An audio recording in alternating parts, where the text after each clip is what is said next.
এখন আমি will go to Ramo.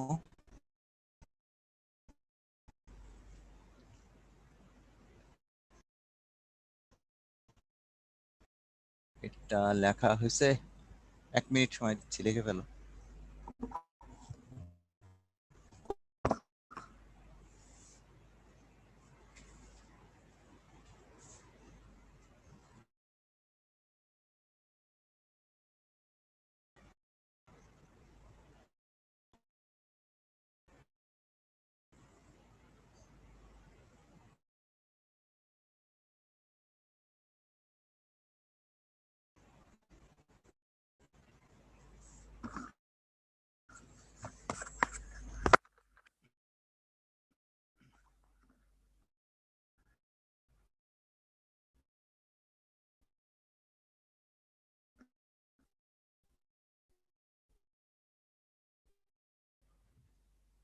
আশা করি লেখা হয়ে গেছে।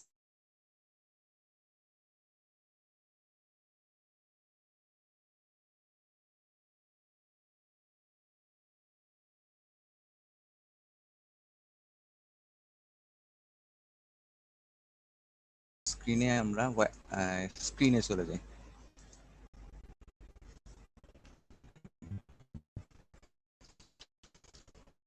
স্ক্রিনে যেটা হচ্ছে সেটা হচ্ছে র্যামোর বই, র্যামোর চ্যাপ্টার 10-এ ক্যাভিটি রেজোনেটর সহ অন্যান্য রেজোনেটর নিয়ে আছে।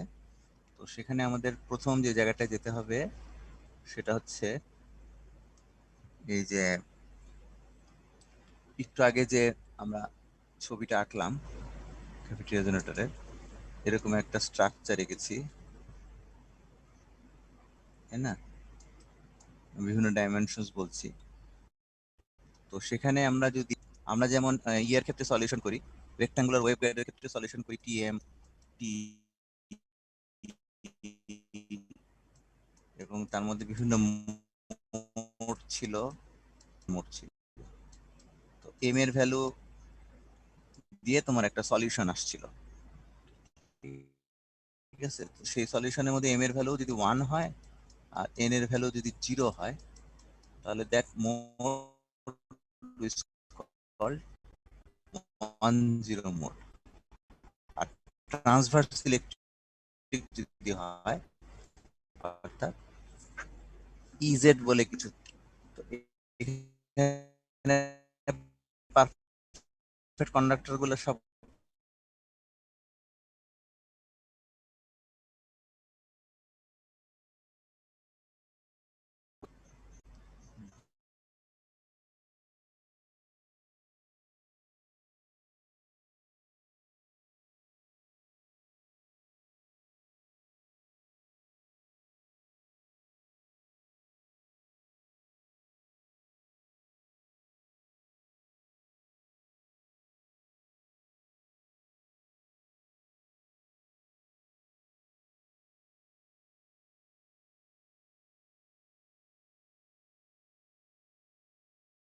অঙ্কে অনেকেই ভুল করছো যে ওখানে টুয়াইসে বসাই দিছো। টুয়াইসে বসানো হবে কখন? যখন জিরো মোড হবে, তোমাদের M N mode. M N মোডের জন্য এটা ল্যামডা সি হবে আর কি। কিন্তু এখানে যেহেতু 1-0 মোড ধরছে, কাজে এটা 1 নম্বর ইকুয়েশন। এক আর দুইটা লেখো। আমি 1 মিনিট সময় দিলাম।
আচ্ছা, তাহলে 1 আর 2 হয়ে গেছে আশা করি। তাহলে নেক্সট স্টেপে যাব। নেক্সট স্টেপে এই ফিল্ডের ইকুয়েশনগুলো লাগছে না। আমরা এই যে ক্যাভিটি রেজোনেটর যদি পরীক্ষা আসে একটা ডিরাইভেশন আসতে পারে, তখন এই ছবিটা একটু এঁকে নিবা। জেড ডিরেকশনে হচ্ছে টি, আর অন্য ডিরেকশন হচ্ছে এ আর বি, ঠিক আছে? আর এখানে তোমার ফিল্ড লাইনের ছবি আছে, এটা দেখতে পারো।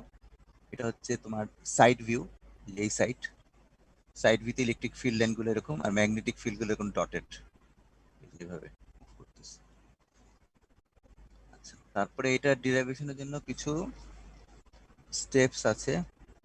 আমাদের প্রথম ডিরাইভেশন যেটা তোমাদের দিতে পারি সেটা হচ্ছে এই যে ক্যাভিটি রেজোনেটরটা বললাম, সেখানে কতটুকু এনার্জি স্টোর থাকে, সেটা স্টোরড এনার্জির একটা ইকুয়েশন, এনার্জি স্টোরেজ। এটা ডিরাইভ করতে হলে energy storage and energy loss in the rectangular representation section, এটা যদি করতে হয় তাহলে এই রিলেশনটা খাটাতে হবে।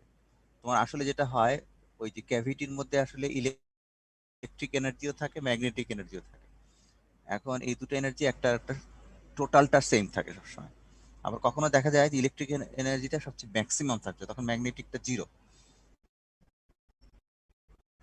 তো তখন যেটা বের করবো সেটাই আসলে টোটাল এনার্জি, এর কারণে এনার্জি থাকে। তাহলে সেটা যখন ম্যাক্সিমাম হবে সেটাই আসলে টোটাল এনার্জি, এবং থ্রু আউট ওটাই ওটাই সেম থাকবে। তো সেটার একটা এক্সপ্রেশন এখানে আছে, এবং ইওয়াই বলা আছে। কাজে তোমাদের পরীক্ষায় যদি আমরা এই ইউ বের করতে চাই, তো ইওয়াই এর মানটা বসাতে হবে। ইওয়াই এর মান হচ্ছে এইটা, এখান থেকে আসতেছে। ইওয়াই এর মান হচ্ছে এইটা, এরকম E naught sine pi x by a pi z by t, এরকম একটা ইকুয়েশন থাকবে। আর এখানে এপসাইলন বাই টু, তোমরা জানো যে এপসাইলন বাই টু ইন্টিগ্রাল আসলে ছিল, ভলিউম ইন্টিগ্রাল ছিল, মনে হয় ই স্কোয়ার ডিভি বাই কিছু একটা ছিল। এটা তোমার ইয়াতে ছিল, ইলেকট্রোম্যাগনেটিক্সে পড়ছো। তো সেই রিলেশনটা এখানে তুমি 3 নম্বর ইকুয়েশন হিসেবে খাটাবা।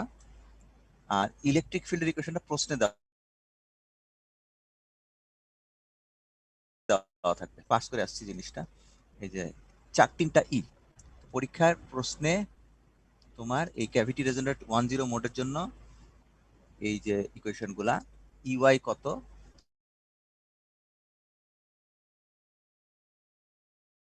এইচ এক্স কত, এইচ জেড কত, এটা বলা থাকবে, প্রশ্নে বলা থাকবে, তুমি নাম্বার তোমার মতো করে দিবা। তাহলে এই ইওয়াইটা হচ্ছে এইটা। তাহলে আমরা যে একটু ইন্টিগ্রেশন দেখলাম, সেই ইন্টিগ্রেশনে ইওয়াই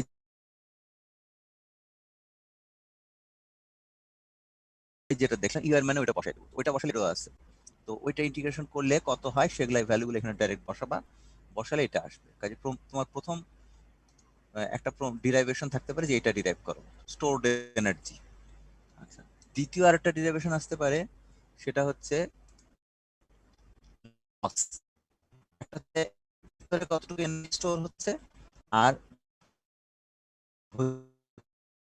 ওখানে বিভিন্ন যে কন্ডাক্টিং ওয়াল আছে, পারফেক্ট কন্ডাক্টর আছে না, 6টা পারফেক্ট কন্ডাক্টিং ওয়াল আছে। এই পারফেক্ট কন্ডাক্টিং ওয়াল, তো ওই লস গুলো আই স্কোয়ার আর, যদি লস চিন্তা করো তাহলে আই এর সাথে রিলেটেড হচ্ছে ম্যাগনেটিক ফিল্ড, যেমন তোমার এইচ লাগবে। আর আর এর সাথে এখানে সেটা লাগবে। এই দুটা টার্ম দিয়ে তোমার একটা ইকুয়েশন, এটা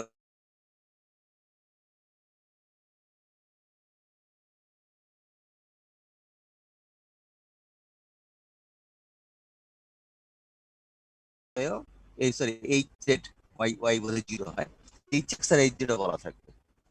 এইচ এক্স আর এইচ জেড কোথা থেকে পাবা,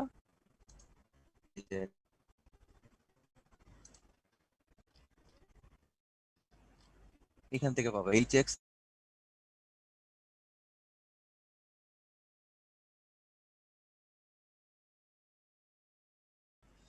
তো ওগুলা ভিত্তি করে তোমার ওই যে কারেন্ট ডেন্সিটি গুলার, এই যে আমরা যদি এইটা বলে দিই, তোমার এখানে জে নিয়ে আর চিন্তা করতে হবে না, কারেন্টের জায়গায় জে আমরা বলছিলাম।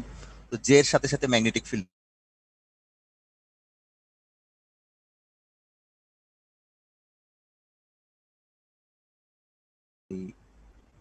ইন্টিগ্রেশনটা করতে হবে। এইচ এইচ এক্স হচ্ছে জেড ইকুয়াল টু জিরো কোনটা, তুমি যদি ছবি দেখো, এটা যদি ছবি হয়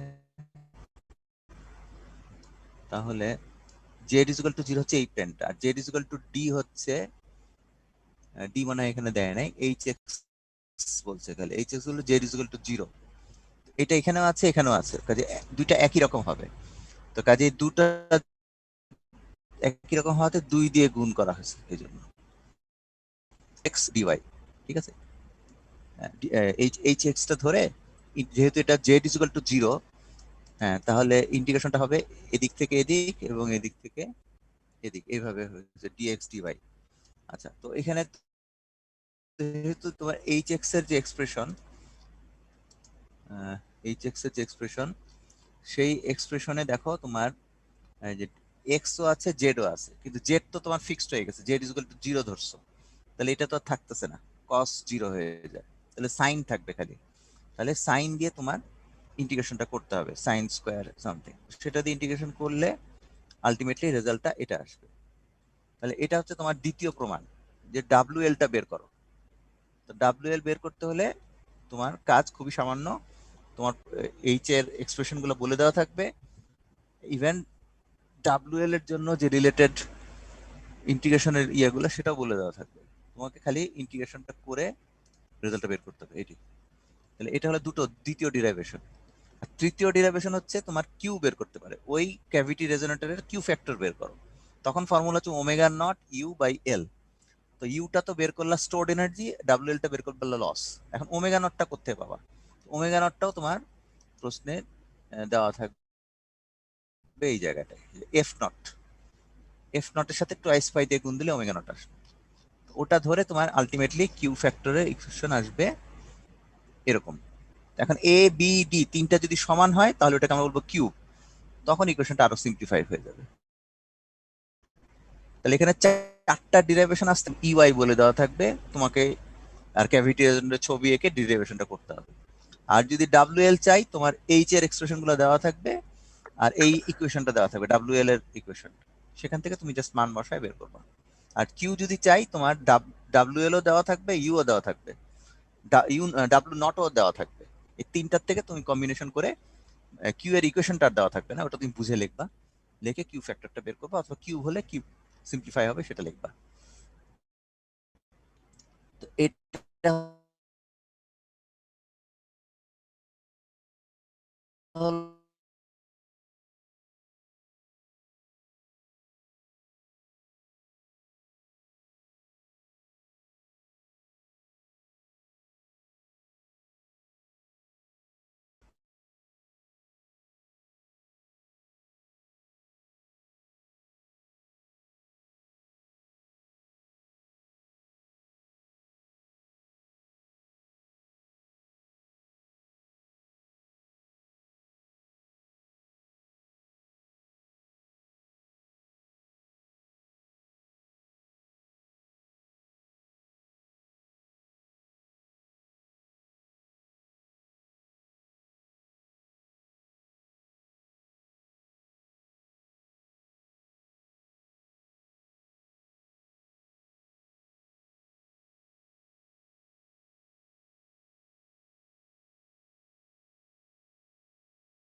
ওয়েব গাইডের থেকে তোমার রেক্টাঙ্গুলার ওয়েব গাইডের টিএম মোডের ক্ষেত্রে আমরা যে ডিরাইভেশন গুলো করছিলাম, ফিল্ড ইকুয়েশন গুলো বের করছিলাম, E x E y H x H y H x H z, এগুলা বের করতে হতে পারে।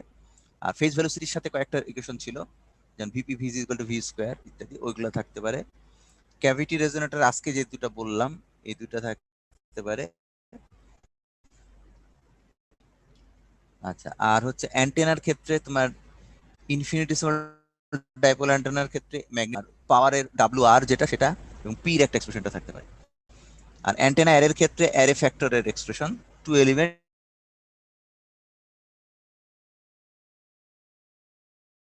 এবং এন এলিমেন্টের জন্য আলাদা আলাদা থাকতে পারে।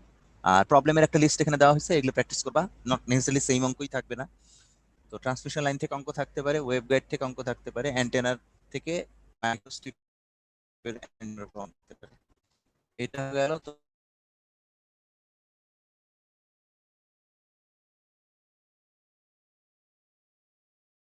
আমার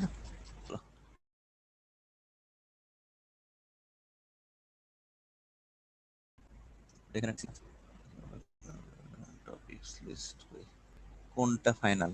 মার্চের 21 8টা 18 8টা 19, তাহলে নিচেরটাই হবে।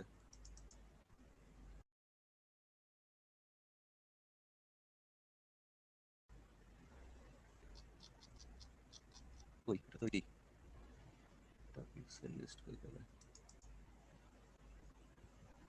হুম, এটাই তো। হুম,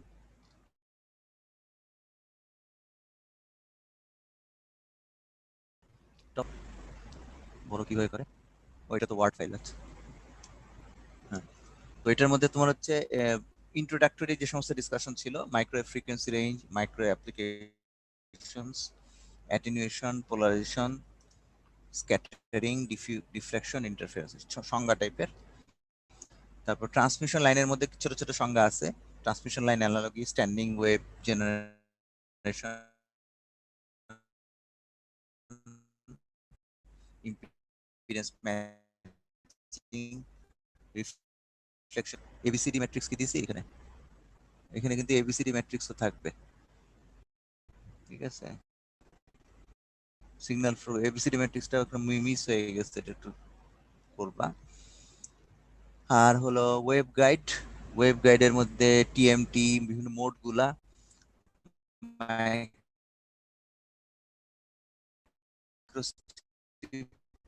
line, coplanar waveguide, structure, rectangular waveguide, losses, parallel plane guide, কয়বার লিখলাম? আচ্ছা একবারই। Phase velocity, group velocity, cut off wavelength, guide wave cut off frequency.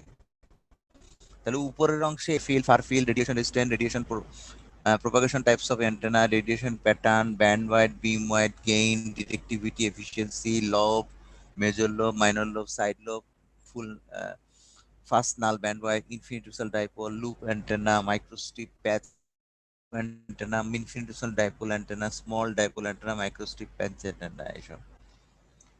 ওয়েবগাইড কম্পোনেন্টের মধ্যে ডিরেকশনাল কাপলার গতদিন দেখানো হয়েছে, আইসোলেটর বলা হয়েছে, দেখানো হয়নি মনে হয়। টি জাংশন, ক্যাভিটি রেজোনেটর গতকালকে, তাই না?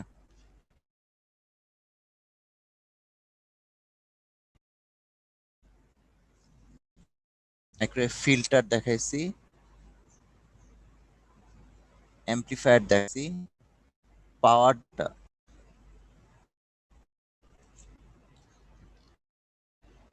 আমার মনে হয় এই শীটটা না, বোধহয়, সরি, কোন শীটটা দেখাইছিলাম তাহলে?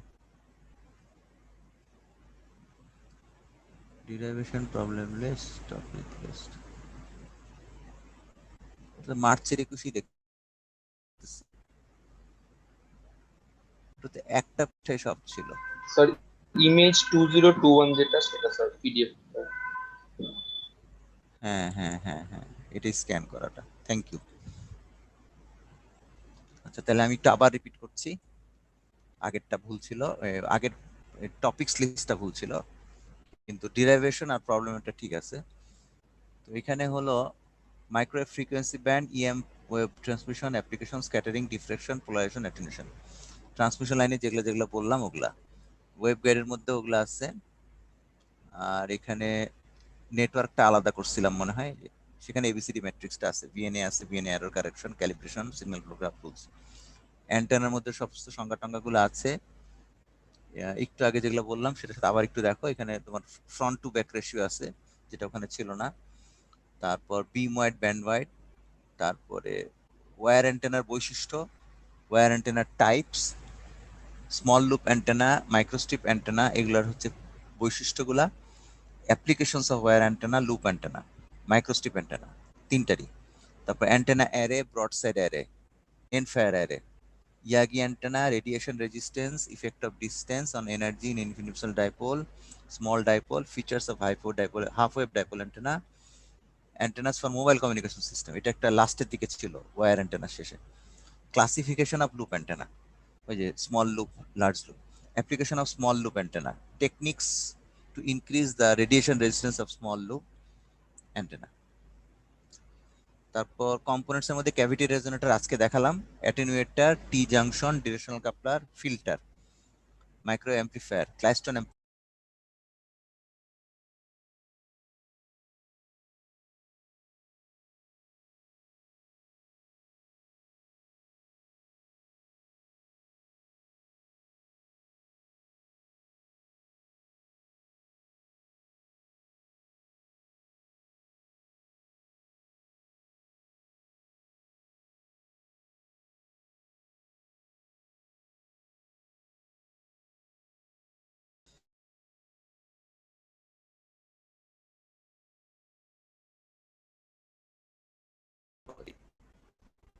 Micro sources.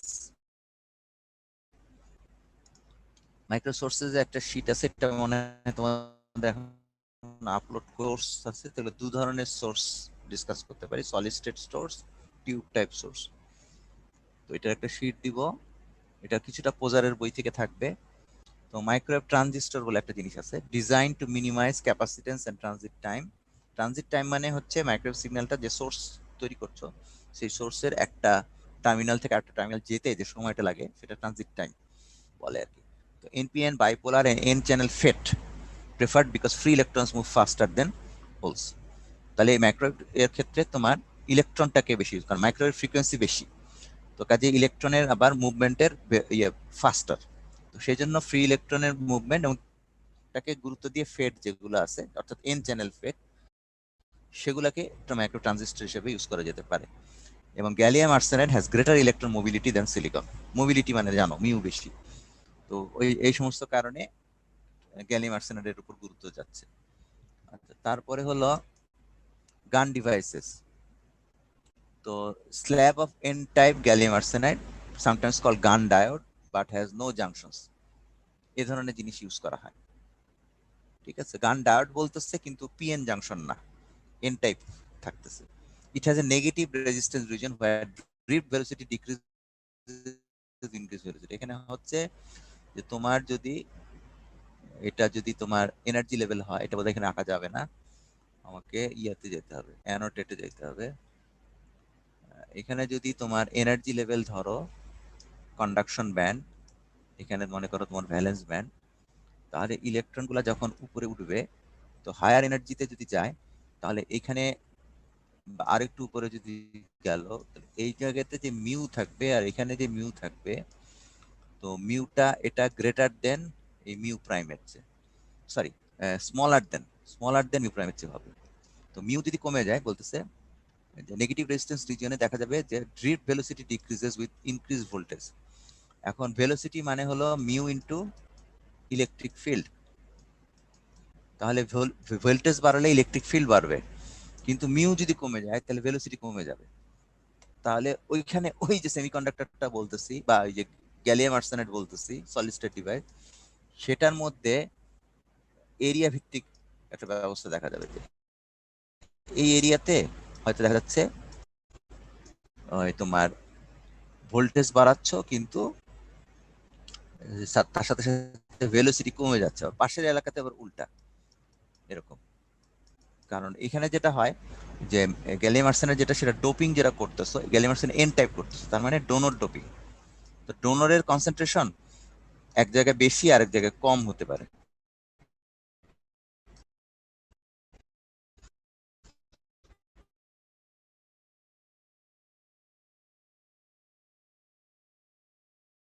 যে চুলা মুভিং হয়ে যাওয়াটা, এগুলা বা মিউটা নিচে নিচে আছে, কারণ ভেলোসিটি বেশি থাকছে। তো এই বিভিন্ন রিজিয়ন গুলা ওখানে দেখা যাবে, সেটা এখানে বলা হয়েছে। তো এই এই বিভিন্ন রিজিয়নের মধ্যে যেখানে এই রিজিয়ন গুলোকে বলা হবে ডোমেইন। আচ্ছা, তো এটা একটা ব্যাপার গেল গান ডিভাইসের। আর হলো নেক্সট স্লাইডে এই যে ভেলোসিটির ওই জিনিসটা গ্রাফিক্যালি দেখানো হয়েছে, যে তোমার একটা নির্দিষ্ট ভোল্টেজ পর্যন্ত তোমার এখানে কারেন্ট বাড়তে থাকবে, বিকজ মিউ বেশি, কিন্তু এর চেয়ে বেশি হলে দেখা যাবে মিউটা কমে যাবে। তো তখন মিউ কমে গেলে ওখানে ভেলোসিটি আস্তে আস্তে কমতে থাকবে, কারেন্ট কম, ভোল্টেজ বাড়াচ্ছ কিন্তু কারেন্ট কমে যাচ্ছে, এরকম একটা রিজন ওখানে তৈরি হবে। তো এটা হচ্ছে তোমার ওই যে আর্সেনেট যেটা থাকে এটা চিকন একটা স্যাম্পল নেওয়া হয়।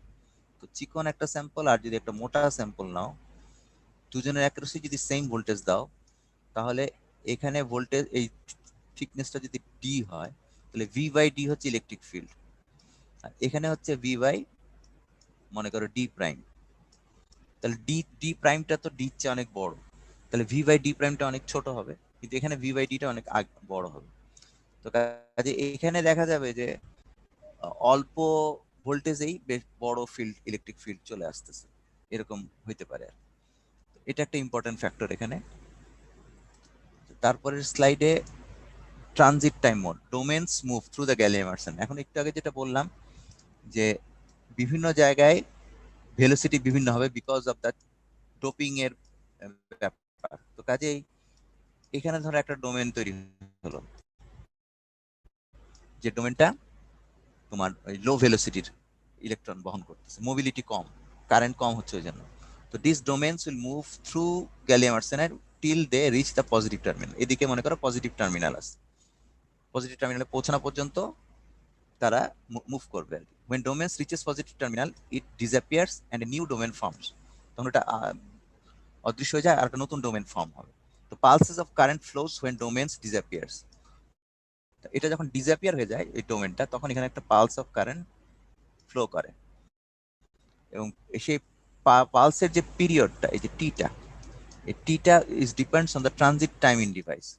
এবং ডিভাইসের মধ্যে দিয়ে যে টাইমটা যাচ্ছে, ডিভাইসের যে অ্যানোড ক্যাথোডের মাঝখানে যে টাইমটা, এই টাইমটার সাথে ওই পালস টাইমটা রিলেটেড থাকে। তাহলে কি ঘটতেছে, এখানে বিভিন্ন জায়গায় কনসেন্ট্রেশন,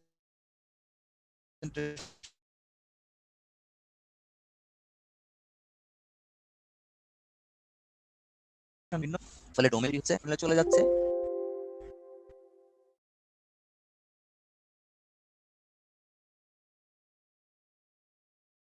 যে ইলেকট্রন এটা সেটার উপর ডিপেন্ড করবে।